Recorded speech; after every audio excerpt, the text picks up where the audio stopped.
Happy Friday, everyone. Welcome. We're just giving it a minute or two for our guest host and our wonderful community to get settled into this virtual learning space. We have been expecting you, and we are thrilled that you have decided to join us today for this hour of Intentional Conversations VodCast, where we intersect dialogue of diversity, equity, and inclusion with leadership and business. I am Dr. Nika White, the founder and lead principal consultant of NWC, and my pronouns are she, her, and I am delighted to be with each of you today. I'm going to invite you while we're still waiting for folks to build up critical mass into our community to just go to the chat. Let us know where you are joining the conversation from. It is always a treat for us to see the different geographies that are represented among this community, and we are so glad that you're here. I also want you to know that if you're part of this community and you don't mind connecting with members of this community beyond this hour of time, feel free to drop into the chat your LinkedIn information. That lets us know that you're willing for every individual that's part of this community to reach out and connect with you on LinkedIn. And by the way, speaking of LinkedIn, we do have a live LinkedIn audience that sometimes will join us. And we're so excited about being able to bring intentional conversations to a broader reach and community through LinkedIn Live. And so welcome to each of you that are joining us in that capacity. Be assured that if you have some sentiments you want to share, questions, comments, then you certainly can place that into the comment section. And we are bringing that over into our Zoom chat just to make sure that we all are connected. I have shared my LinkedIn information into the chat. So if we're not already connected, please, we would love to make sure that you are part of our community there as well. I do want to express condolences to all of our friends and neighbors in Florida, as well as in North Carolina and South Carolina that are experiencing some hardships from the hurricanes that have come through of late, Hurricane Helene, and then, of course, Hurricane Milton. Really just sending prayers to all of those who have been impacted and wishing everyone well. My community in Greenville, South Carolina, the upstate, was definitely impacted. So I know all too well, having spent 12 days without power before it was restored. And so my heart certainly goes out to all of those individuals. I want you to know that here at NWC, we really value disability inclusion. So we have enabled closed caption for those that would benefit from it. So I want you to know that cameras are always encouraged. We love to see smiling faces, but we also know that many people are just here in an auditory capacity. Maybe you're multitasking. Whatever way in which you are participating in today's conversation, we are grateful and we're super glad you're here. Once again, welcome to Intentional Conversations VodCast. I hope you enjoy the show.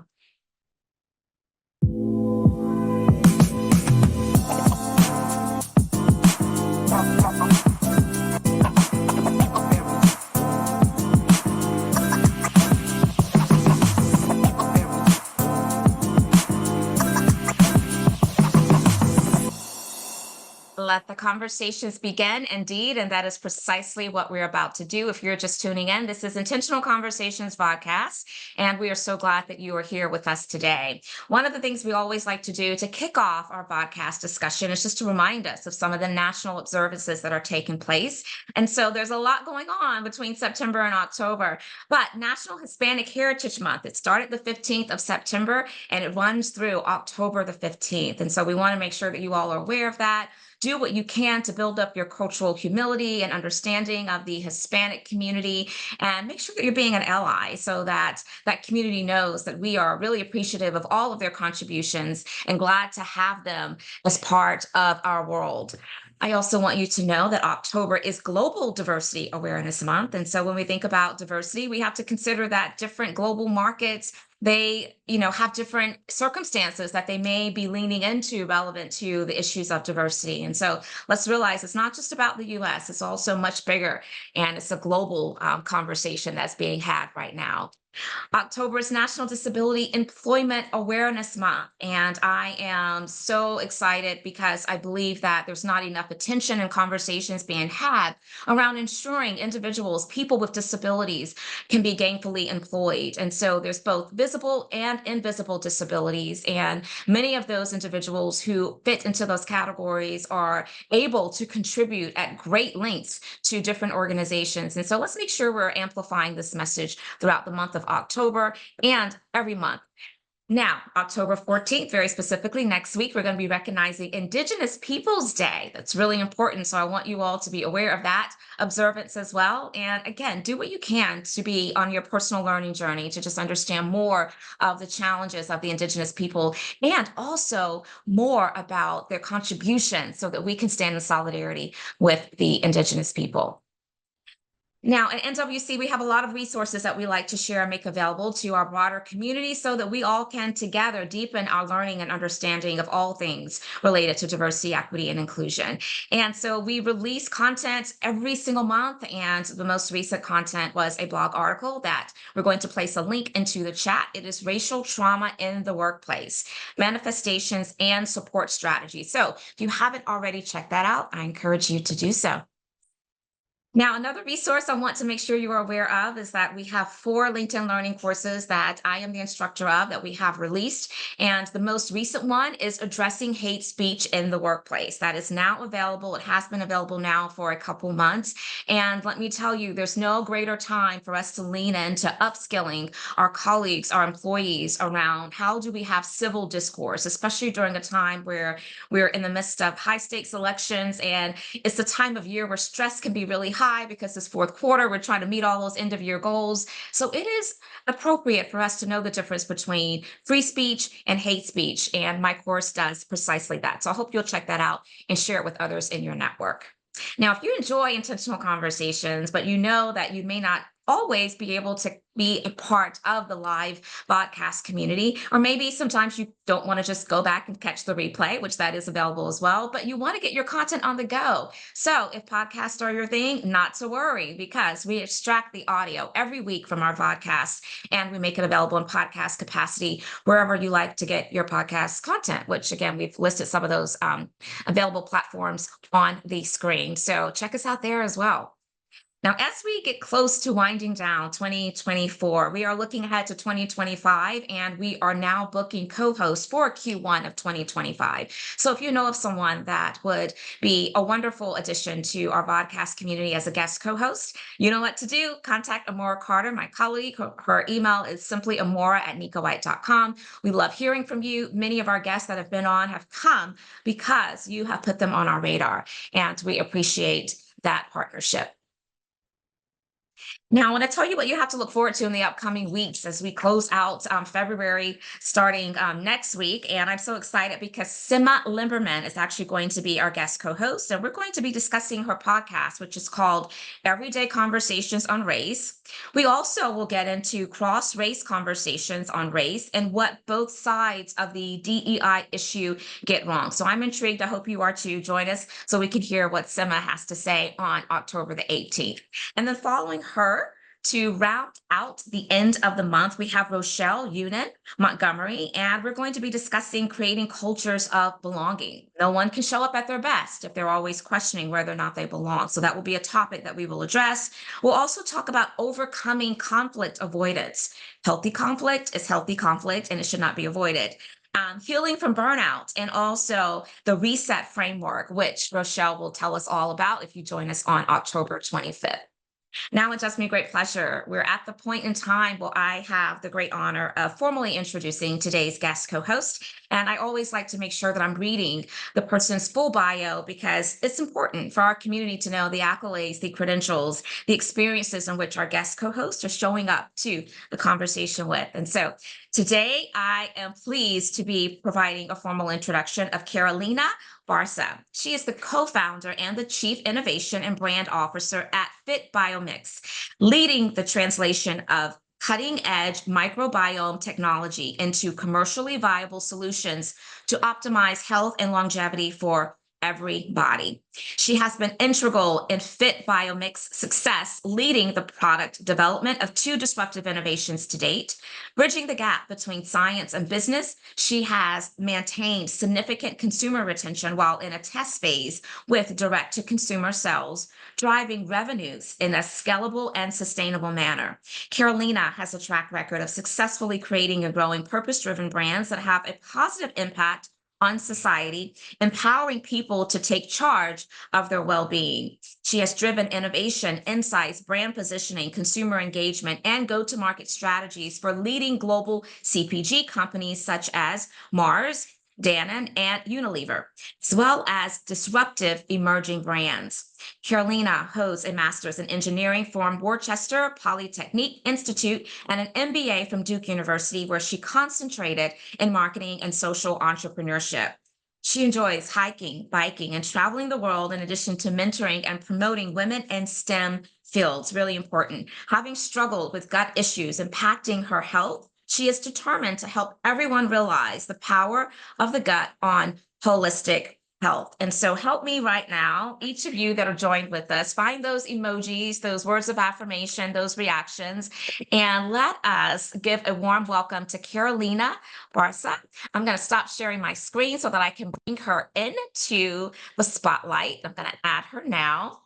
And she knows that part of our tradition here, because she says she's watched some of our episodes, is to, before we release our guest co-host, to just engage our audience, to greet the audience in their own way, to share something with us that we would not know from reading and hearing your bio. And this is your opportunity to do so. So welcome, Carolina. Thank you for being here. We're so glad to have you. Share with us your fun fact or something that we wouldn't know about you. Yeah, thank you so much for having me. As you mentioned, I've listened to quite a few of your podcasts, and it is very humbling with all the amazing guests that you've had on and all that I have learned and personally taken away from all of the conversations. So hopefully I can provide some value as well today.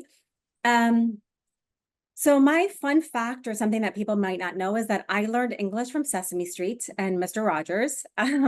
We went to, I guess, kindergarten, and the teacher had to tell my mom, like, okay, these kids need to learn how. I'm a twin, so my sister and I started off together, and we basically had to learn English from Sesame Street and throughout our kindergarten first year. Which, as kids, you're very adaptable and you learn quickly. So picked it up, and not that I speak any language great, but at least now I speak 3 languages pretty decently.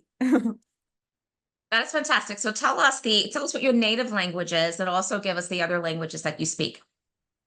So I grew up primarily speaking Arabic when I was younger, and a little bit of Spanish. When my family first came to America, they were in Laredo, Texas, right on the border of Mexico, and extended family is from various backgrounds, but so we spoke Spanish and Arabic at home growing up. I forgot both, and I think when I was 10 years old, my mom was like, "Oh no, we're not having this." So they dragged us back to Syria, actually, and my mom had us there for 6 weeks, and I was miserable. I was so angry because I was like, "I don't want to. I want to speak English."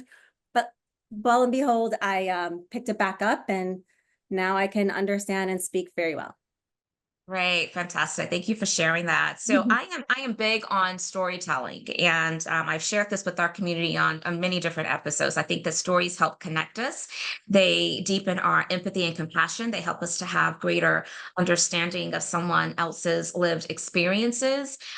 It causes vulnerability that I think builds trust, because we can give ourselves permission to trust those in which we're sharing our stories with. So much to say about stories. And I level set with that information as I preface this next question, but I would love for you to talk to us about your background and your journey, just to give us a little bit more about who you are and your experiences. And so, because I believe that everyone has these DEI stories. And when I say DEI stories, they're stories that really helps people to understand the totality of who we are, of our identities, because we are very intersectional beings. And I think that would be really great for this community to hear. So share a little bit more with us, Carolina. Thanks. Yeah, I think I would say I've had a very atypical journey in my professional career. Obviously, growing up as a first generation American and child of immigrants, education was very well instilled in us, but understanding opportunities or what career paths were available was a little bit more limited. So navigating the process of how to apply for colleges, how to identify a major, what to focus on, what professional career opportunities there are, or even opportunities throughout like grade school and high school, of the importance of various activities that my parents didn't really understand.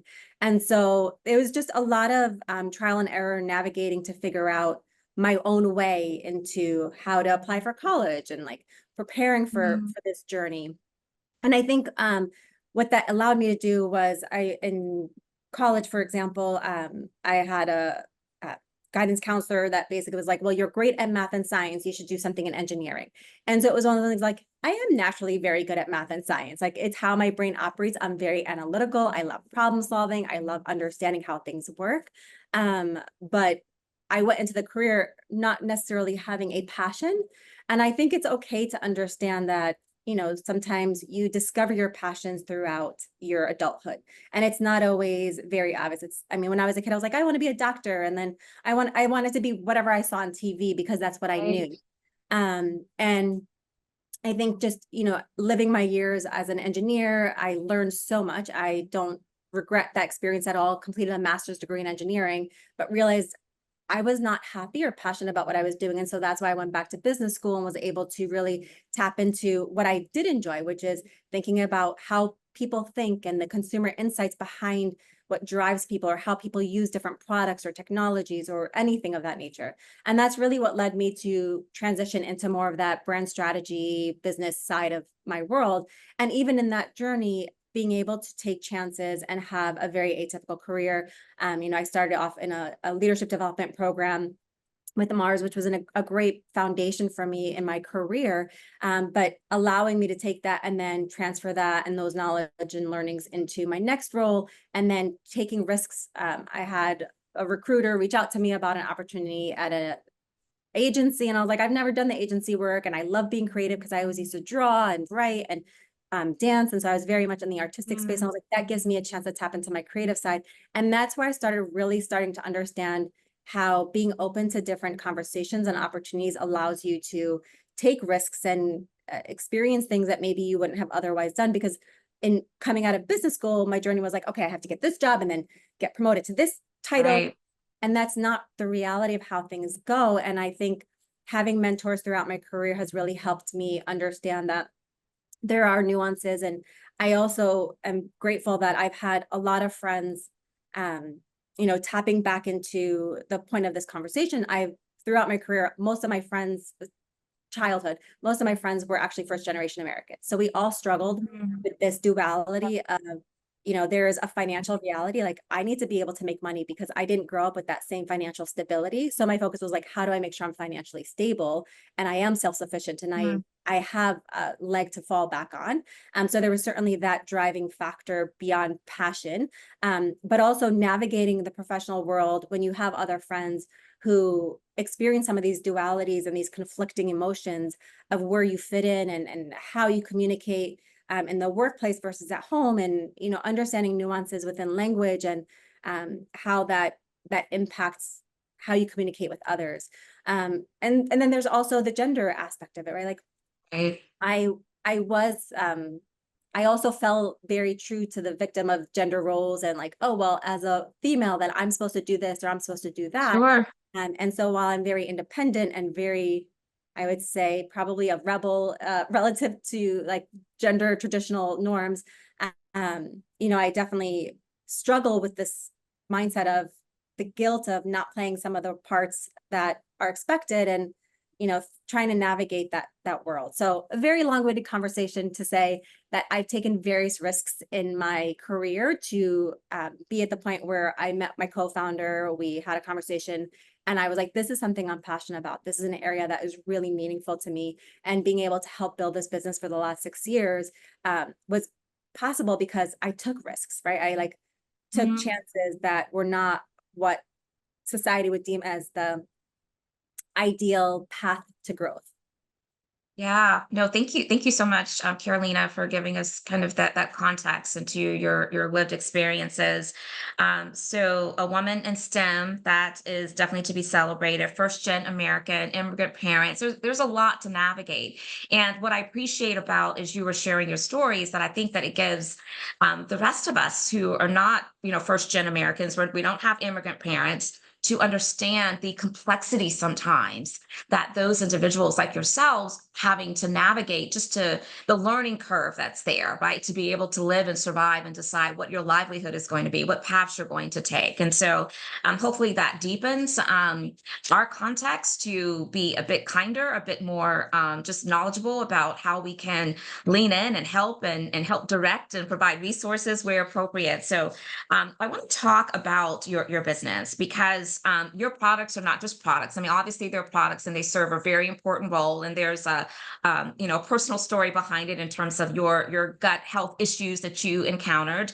But you also push for systemic change in healthcare as part of your platform and part of your purpose. And so I want just to talk a little bit more about that. As co-founder and chief innovation and brand officer of FitBiomics, am I saying that correctly first and foremost? Mhm. FitBiomics. Okay, great. How do Mhm. you ensure that your products not only are great at promoting the gut health, but again, also push for that systemic change?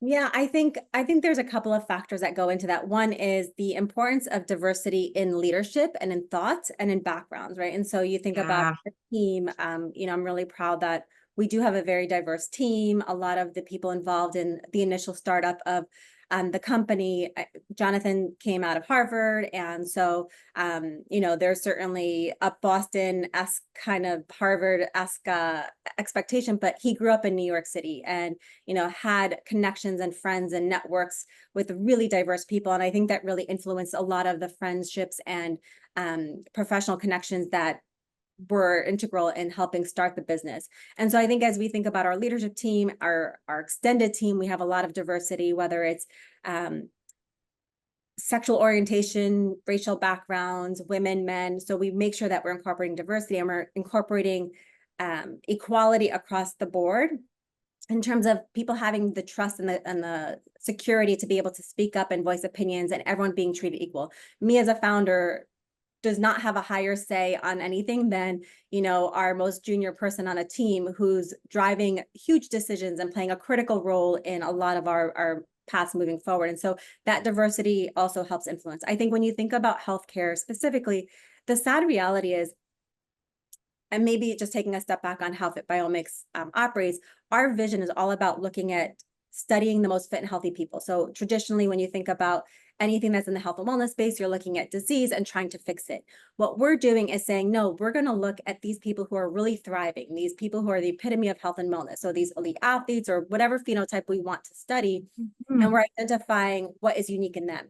And so what we make sure we're doing is also thinking about what is the diversity of these phenotypes that we're studying to really identify unique benefits in microbes. So whether we're looking at men and women microbiomes, we're looking at people who have different ethnic backgrounds, play different sports, et cetera. And that all feeds into our research. So we're studying these phenotypes, we're identifying microbes.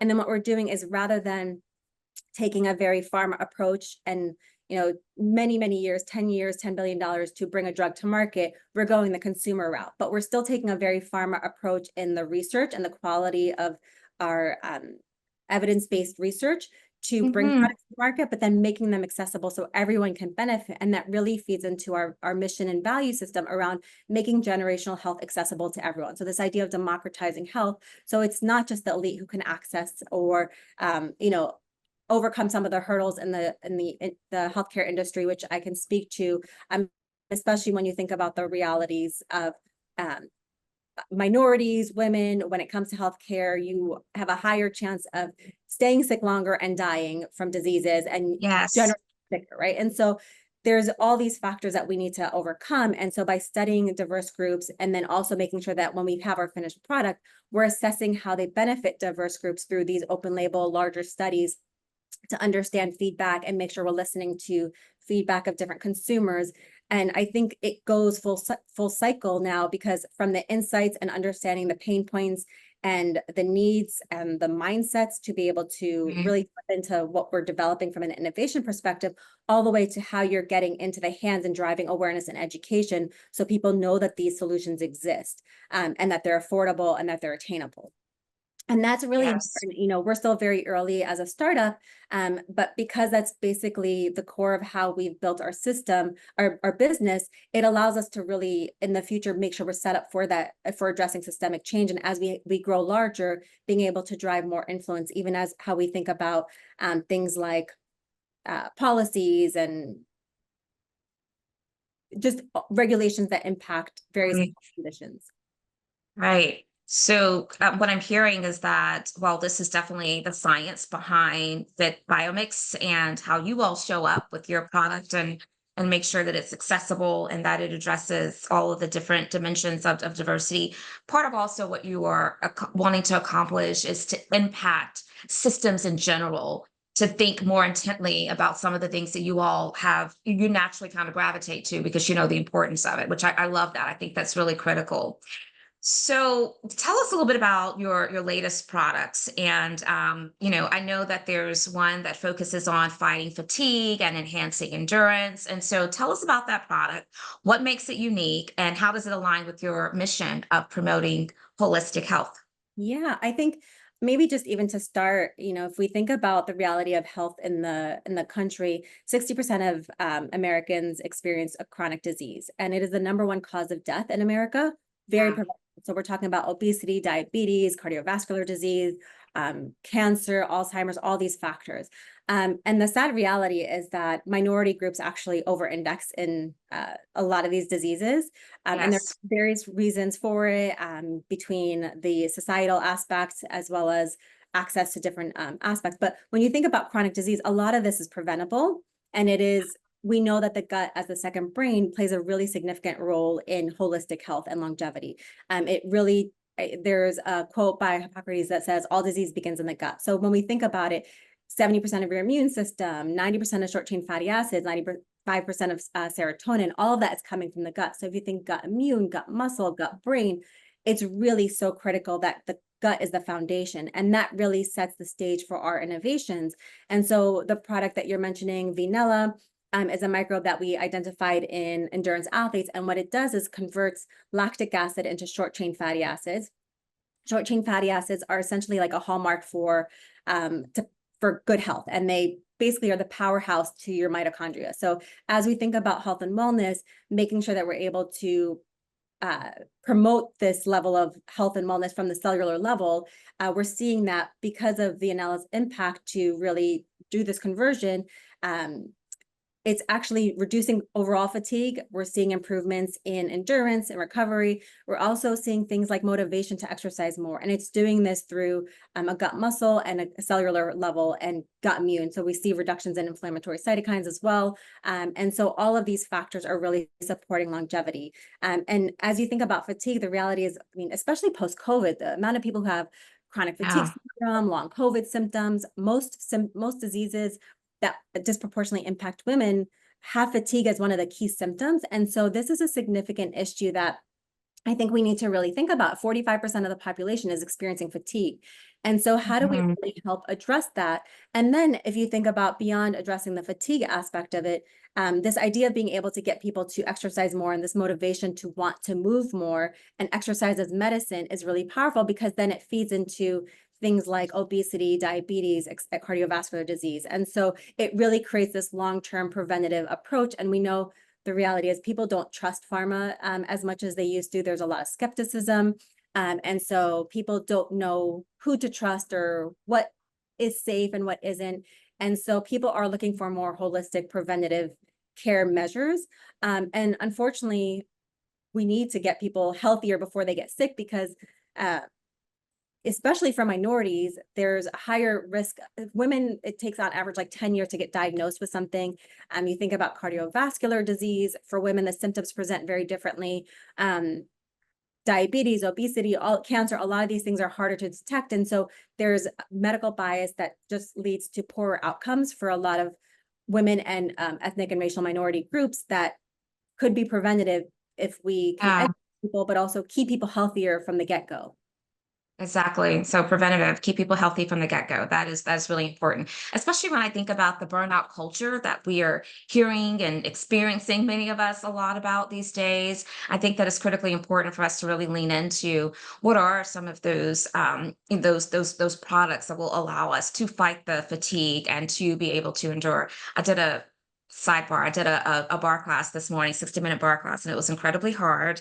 And I could have used Vinella. So Vinella is actually the product that we're Right. talking about. And by the way, we are going to make sure that in the chat we're sharing links and all of the information. So for those of you who are interested in going deeper and learning more about these products, and Carolina and how she shows up to this work of really promoting holistic health. So I want you to share with us a little bit more about your personal experience with gut health and how that really influenced your commitment to creating accessible and effective solutions through your company, FitBiomics. Yeah. So I'm currently 45 years old. I had my first colonoscopy in my early 20s. So I'm just providing context. Yeah. I've struggled with IBS-CD, so fluctuating between being constipated, diarrhea. I've done elimination diets. I've tried probiotics. Um, I think there's the obvious like gut health aspect of it of like, oh yeah, Yeah. bathroom, but there's also an emotional factor and a mental factor that comes into it, right? Like if you're out with friends and you're feeling insecure because your tummy starts to rumble, or you're like, oh God, I don't feel good, or you can't fit into your outfit because one day you look normal, one day you look 6 months pregnant. And that's just because of all the gut issues and then all the other things that come with it, whether it's anxiety or, we know that there's a very strong gut brain connection, and there's a lot of increase in anxiety and depression and all these other things, but also just the idea of wanting to fit in and feel comfortable, or not being able to concentrate because you're in pain. So all of those things then become a side effect. And then I also experience a couple other things. So I have endometriosis, I have um, random chronic pain. And so all these things then start to wear on your confidence, because if you don't feel well, you can't show up your best. And then culturally, we are trying to be these superheroes. And so then it's like, well, I can't be so efficient at work. And oh, I wasn't as productive today, and I didn't get everything done that I needed to get done. And you're feeling guilty, which is just creating this vicious cycle of, okay, Right. I'm adding stress to my body. The stress is making my IBS worse. My IBS is now making me feel worse. So now I'm less productive. And it becomes this really vicious cycle. And I think for me, our first product, Nella, which I didn't talk about yet, but that is the first one we brought to market. In the middle of COVID, we launched it. And it was one of those things where like, we're just going to see if people like the idea of these probiotics that are derived from these elite performers.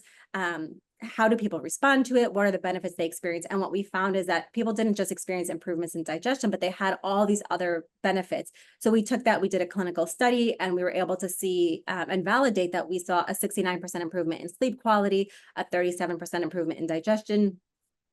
We saw improvements in energy. So all of these things really help fuel people to make them feel better. And as we dug into the why behind it, because for us, it's not about marketing, it's about the science, we were able to see things like reducing oxidative stress, improving things like inflammation markers, gut dysbiosis, free testosterone and cortisol ratios, all these aspects that we know are so critical to our holistic health. And we know sleep is like the number one performance enhancing drug. Like if you're not sleeping, you're just setting your body up for poor health overall. And for me, between my gut health getting better, my sleep getting better, sleeping more soundly and more restfully, it started to really have a huge impact on my personal life from a health perspective. So Mm. I have been taking it for 3.5, 4 years now. And then I incorporated Vinella a couple months ago. And I will say, as an entrepreneur, as a woman who's handling family, professional, personal, a lot of different things all at once, I am very grateful for the stamina that I have and the health that I have.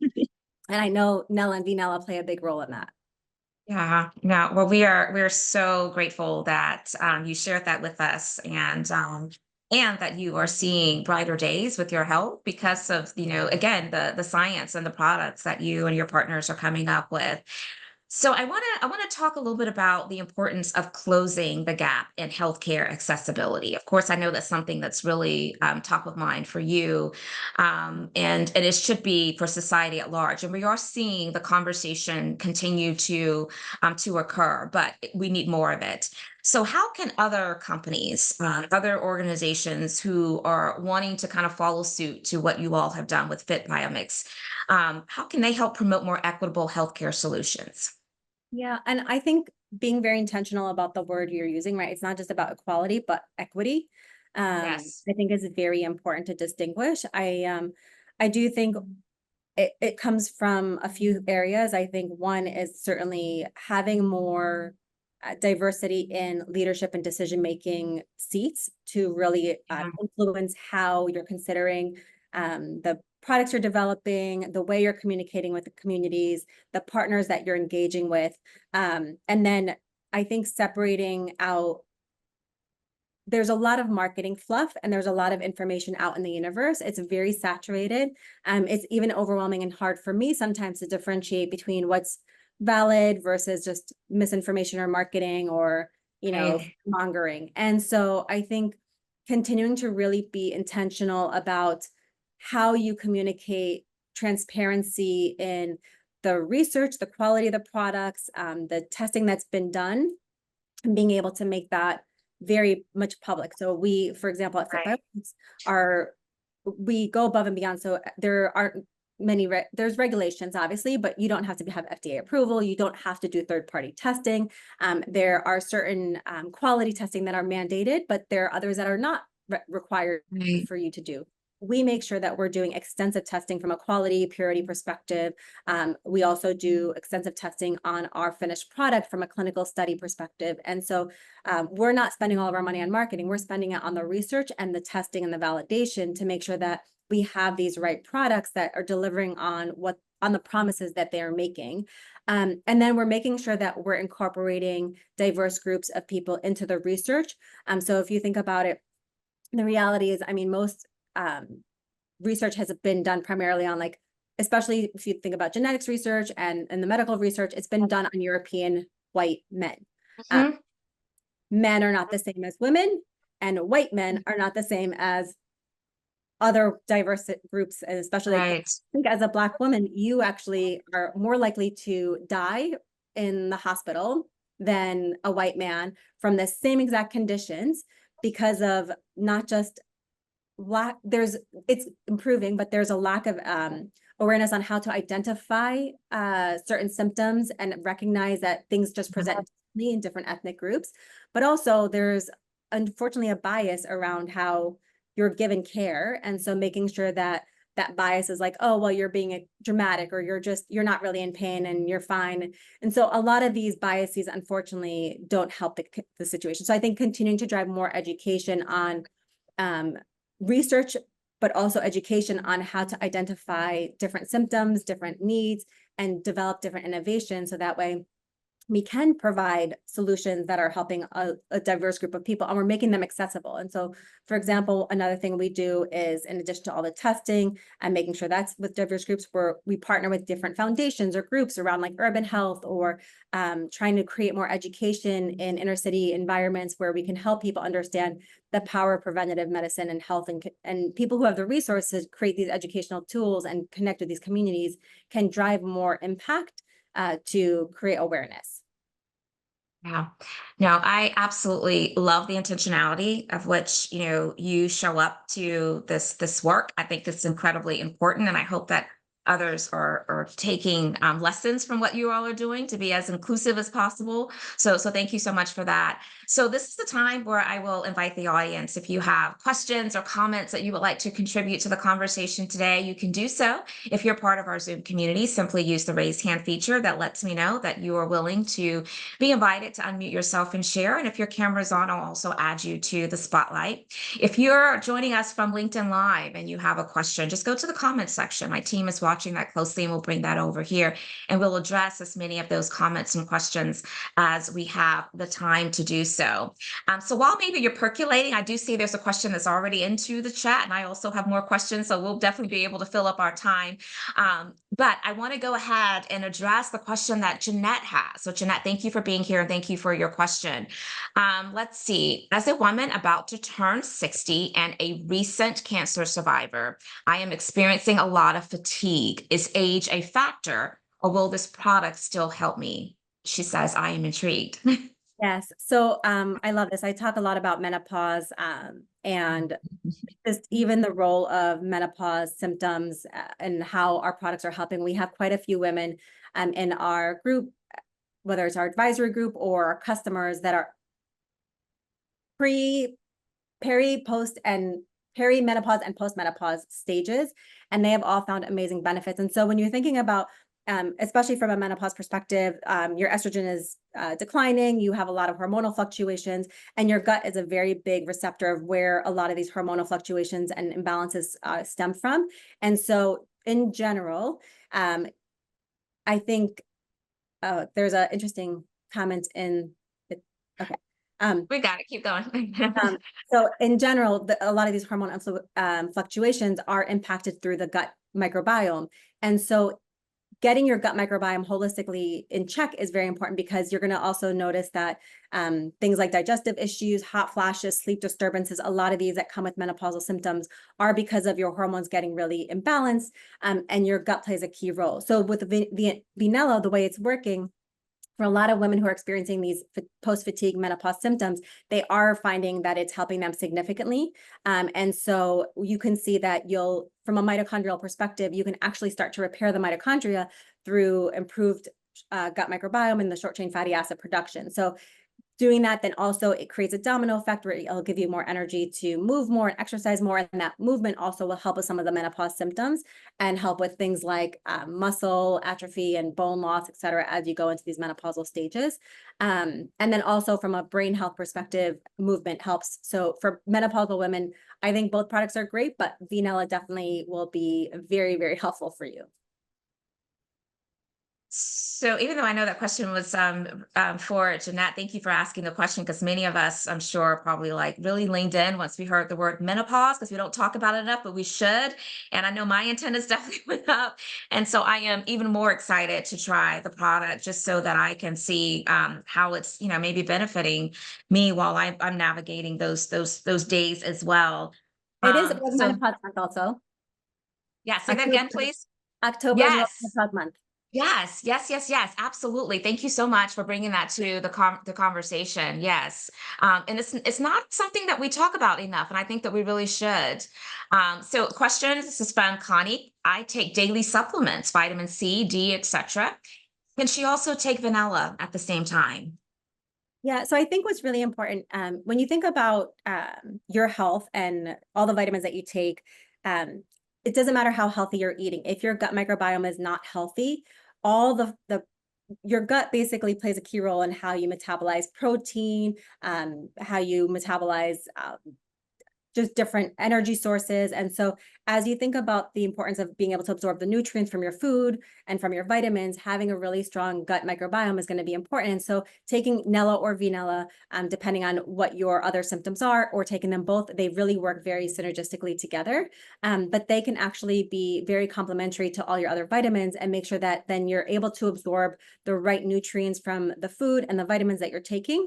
But you're also then creating immunity within your gut to protect you from some of the toxins that are in our processed foods and pesticides, and a lot of the ingredients that maybe are not as good for us. And we see a huge increase in things like autoimmune disease, especially with women. And so how to really get your gut strong and using high quality probiotics. So I think what Nella and Vinella are specifically doing around reducing inflammation, reducing oxidative stress, improving reducing cortisol levels. So all these factors play a big role, and they're the only probiotics that are supporting sleep and supporting fatigue. And so I think they can play a very positive complementary role to your other vitamins. With all vitamins, you should make sure you're figuring out which ones to take together, because the bioavailability changes, like certain things you should take with things and not with others. So just making sure to double check that. Yeah. So check with your primary care if you have very explicit questions about your situation. Do you recommend someone takes both the vanilla and Bella, or just one? I take them both. I think they're very complementary. And what we've seen in the research is that a lot of people who are in the feedback, we haven't researched them together, but they are complementary in how they work. So Nella is 3 lactobacillus strains, and Vinella is a Vianella strain. So they're different, completely different. They're not in the same families, and so they are very complementary. And they actually can feed and act as a food source So Nella can act as a food source for Vinella. So they are very beneficial to take together. And you think about it like your sleep and wake cycle, really complementing each other. I take them both every morning, and for me, I know it makes a huge difference in my digestion, my sleep, but also my stamina, lugging up the subway stairs and like running around constantly. So yeah, I can definitely feel a significant difference for me. Great. And you said Subway, so I just thought I'd reference the beautiful background that we're seeing, a little split image of. So she, Carolina is joining us today from New York, and so we're so glad you're here. And as was shared into the chat, this is very informative. And so I don't know if I have had a conversation to this extent about gut health, and so I am very much appreciative. And as you said, the gut is our second brain, and so that really stood out to me. I want to talk about your role as a woman in STEM and, especially with your background, of course, in engineering and business. What role do you believe that women should play in driving innovation in healthcare and science? Um, so I actually think some of the coolest innovations that have come out in the last 10 plus years have actually been driven by women. A lot of innovations throughout history actually were Yes. influenced by women. They just were not credited to women. So I think just recognizing that women are actually behind just about every major innovation and technological advancement. Maybe not every, but behind a lot of them. But the face of who takes that credit is usually a man. So that being said, what we're seeing is, especially in entrepreneurship, companies that have female leadership actually perform better. They Yeah. have better morale. If you think about the teams and just leading with empathy, leading with intentionality, and creating an environment of trust and collaboration, and being more detail oriented around some of the decisions, being a little bit more um, uh, methodical about how you're developing the business and the innovations and understanding the needs, because at the end of the day, there are nuances in the needs that a woman will experience that a man generally will not understand. And I think there are some men Right. that are so understanding and so open and like really intentional about understanding, but making sure that women can continue to be at the forefront of leading these conversations and understanding the needs is going to continue to allow us to develop better innovations, better businesses, and happier, healthier people. Like I think about women a lot as I was at a women's health summit a couple weeks ago, and obviously we're talking very much about science around health and wellness. But one of the things that came Mhm. up a lot is around how women are living longer, but we spend more of our years in poor health, unfortunately.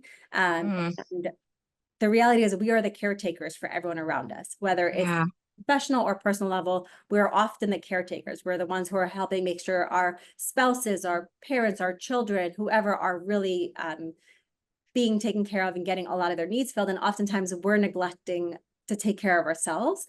And I Very think true. there is an important shift that needs to happen where we as women need to come together and support each other more and make sure that we're thinking about how to develop solutions, but also create communities and support networks that empower women to show up to their best selves. Because what we're doing with the limited capacity that we have is insane. So if we just had a little bit more levity to um, create the space and the bandwidth, I think it's unstoppable what we can continue to do as women if we're united and we really continue to support each other. And I think that's something that is so important to me, as like, how do we make sure it's not competition? Like we should be talking about salaries. We should be talking about like, ideas. Mhm. We should be creating safe spaces for people to share, crazy thoughts that like, hey, here's this idea I have. How do I make it Oh, happen?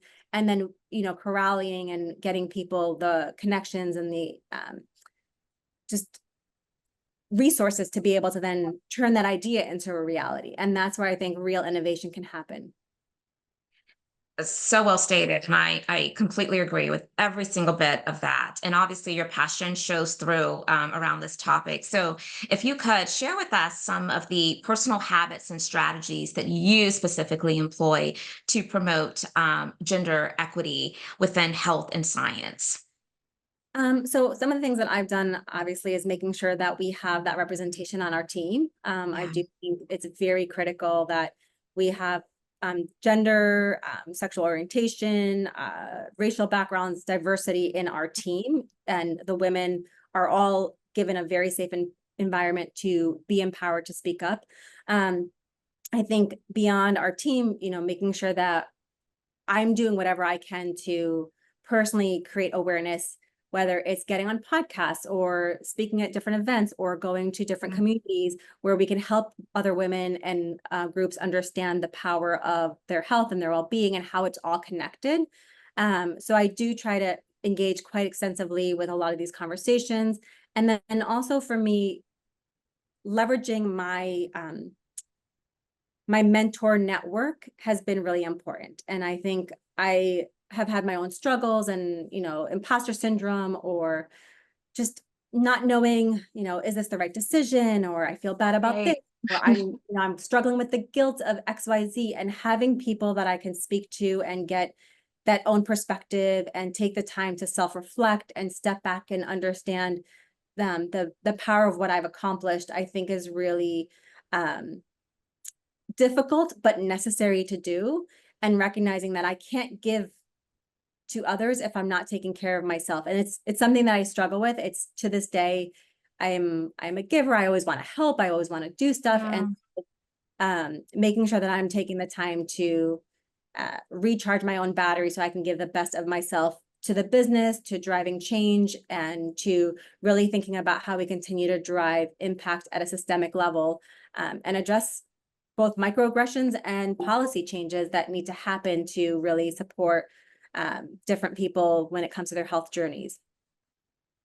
And what you just described is all about what's referred to as social entrepreneurship. And I think that when that is very evident, the product itself is going to do well because people want brands and be affiliated with products and services where those brands are very much concerned about just the consciousness of health and safety of all people. And so I appreciate that commitment that you are showing up to this entrepreneurial space with. So I want to go back to your experience working in different global brands. And of course, as I was reading your bio at the beginning, I shared some of those brands, Mars and Dannon. How have those experiences shaped your approach to scaling FitBiomics? Yeah, I think they're very different, right? They're very different worlds in the sense that these are brands like at Dannon, there was a lot more health and wellness that kind of went into it. And I worked a lot on things like understanding how, different policies and ingredient nutritional Yeah. matter, and how we're developing more innovations to support that. So there's certainly some connection, but with those, I think what I really took away is the importance of um, creating ubiquity through emotional engaging content and brands. Mhm. And so what I loved, for example, the reason I joined Mars is because they did a lot of work around sustainability, and I was part of the Net Impact Club at Duke, and sustainability, social impact was very important to me. And so as big as Mars was, they didn't advertise it, but they did a lot behind the scenes to impact change. And that was really what attracted me to them. And so I learned a lot about the importance of there's a stream where there's the consumer facing aspect that has to drive revenue and you have to have a successful business, but then there's a way to give back on the back end by working with different groups, and whether it's the farmers or the people or whoever it is. And so driving change on the back end. And so understanding that everything has its place, and there are things I learned that I really value. There are things that I'm like, I will never do that in my business. And so I think you take the good and the bad when you work in a big organization. But I learned a lot around marketing, around strategy, around competitive analysis, like just more of the business acumen, and storytelling, and the power of storytelling when you have these big brands.